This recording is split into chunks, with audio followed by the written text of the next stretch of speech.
16. But Jesus often withdrew to lonely places and prayed. The second reading comes from Luke chapter 6, verse 12. One of those days, Jesus went out to a mountainside to pray and spent the night praying to God. The third reading comes from Matthew chapter 14, verse 23. After he had dismissed them, he went up on a mountainside by himself to pray. Later that night, he was there alone. The last reading comes from Mark chapter 1, verse 35. Very early in the morning, while it was still dark, Jesus got up, left the house, and went off to a solitary place where he prayed.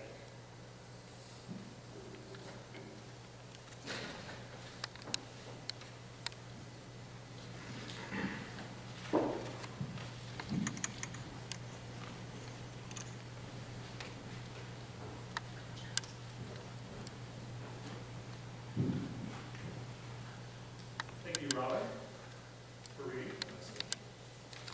So I'm not preaching for a month. Show of hands, do I add all 4 of those sermons today or save all 4 of those for August 3rd?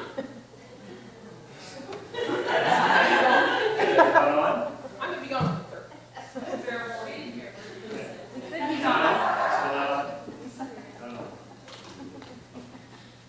Sadly, your responses were not recorded, so they will not be counted. I'm going to be gone on the 3rd. On the 3rd. Exactly. So save them for the 3rd, I heard?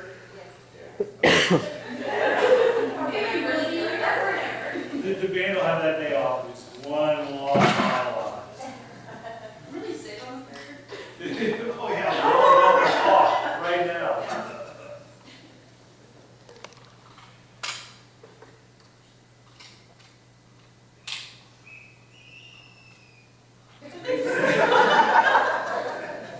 It's amazing how much a 9-volt battery can throw off this room. Well, that's okay, Rich. Just if you stay back there.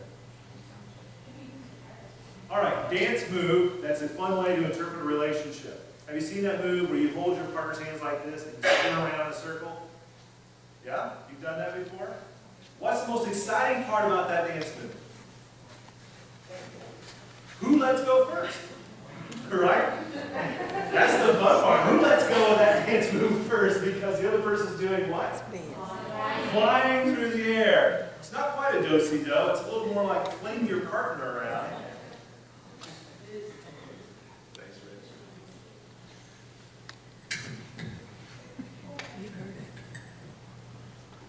Now get serious. The rest of that didn't count. What makes that work, though? That dance move work? Trust and point of contact, right? You actually hold on. The point of contact keeps the two of you from flying out into the netherland. Prayer is our point of contact. Prayer is the thing that keeps us from flying out into the netherland. And Jesus modeled it over and over and over again in his ministry, which is part of the reason I asked Robin to read 4 different texts instead of just one, was because the number of times that Jesus models this kind of prayer life, where he would go off on his own to pray. I think it's the Luke 5 passage. If you look at what happens before and what happens after, it's sort of a chiastic structure. It's sort of it builds up and it comes down the other side of the mountain. Jesus calls a bunch of disciples, and then he does a healing, and then he goes into prayer, and then he does a healing, and then he calls another disciple. Call stories, healing stories, centered around this moment of prayer in his life. The prayer kept him in contact with God and focused and formed what he was doing on both sides. And I'm particularly excited about how that concludes with him calling Levi to be a disciple, because Levi in his community was a tax collector, not a helpful person in that community, not someone who was regularly embraced by the community because of his job as a tax collector, and yet Jesus, I think in part because of his prayer life, was led to do something that was surprising to the Pharisees and the scribes, but was so natural to him, calling other people into community out of his prayer life. His prayer life is keeping him in contact. Our prayer life, if we have a list of names that we're praying for, people that we want to remember to God, that asking part that Donna taught us about, It keeps us focused on those people in our lives that we want to be in contact with.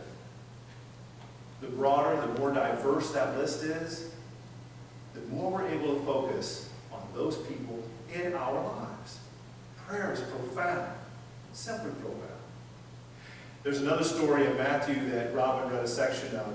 In that story, right before it, Jesus feeds the 5,000, goes off by himself to pray.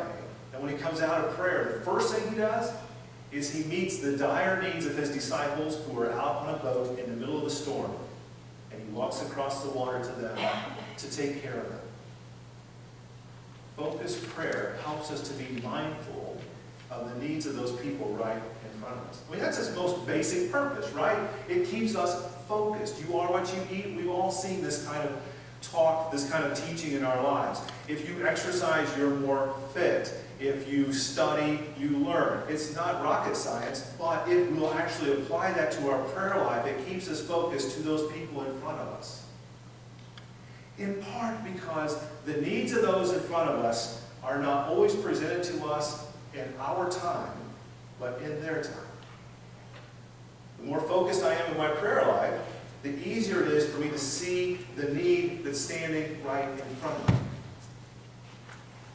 And when we're caught up in those seasons of life where our calendars, the chaos of life have sort of swept our feet out from underneath us and we're not able to keep our routines of Bible study and prayer, it's harder to see those needs that arise spontaneously right in front of us. We're just not focused. We lose the filter that prayer provides for us, the filter of seeing each other through God's eyes.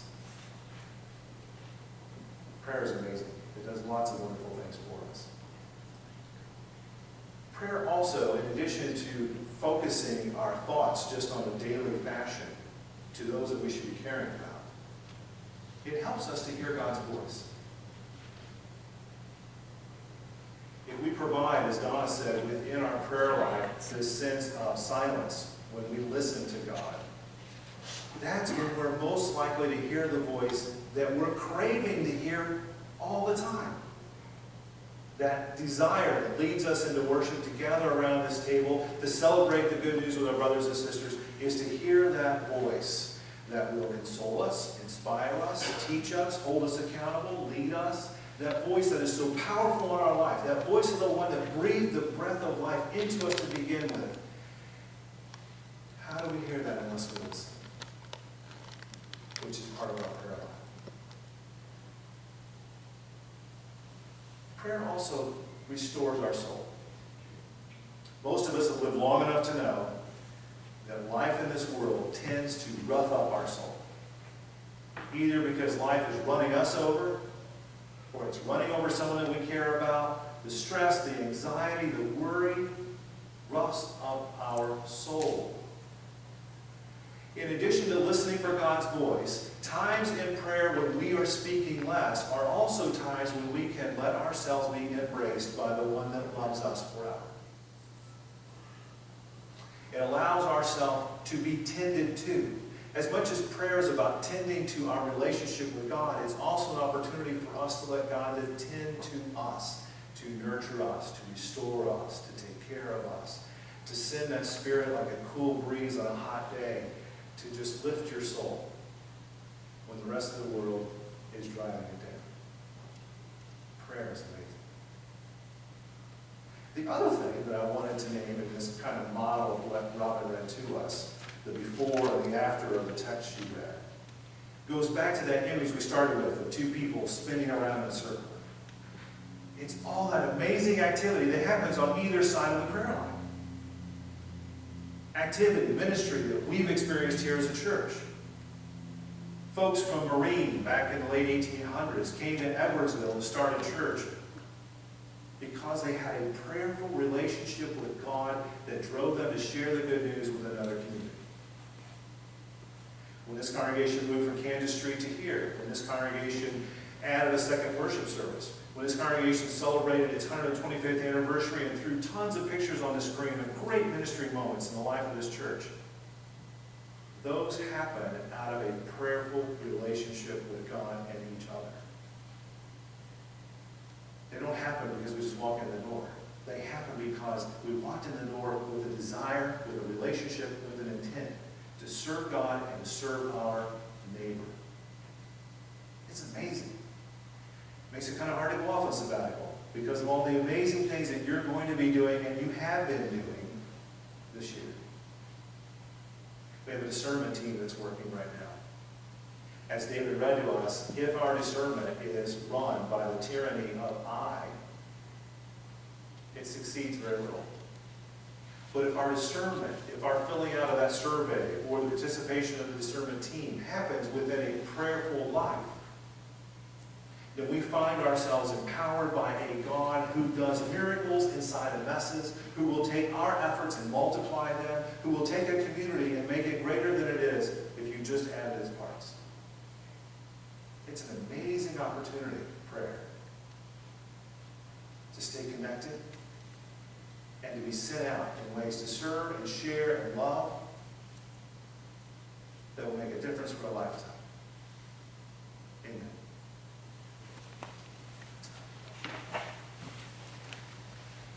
David, are you praying for us tonight?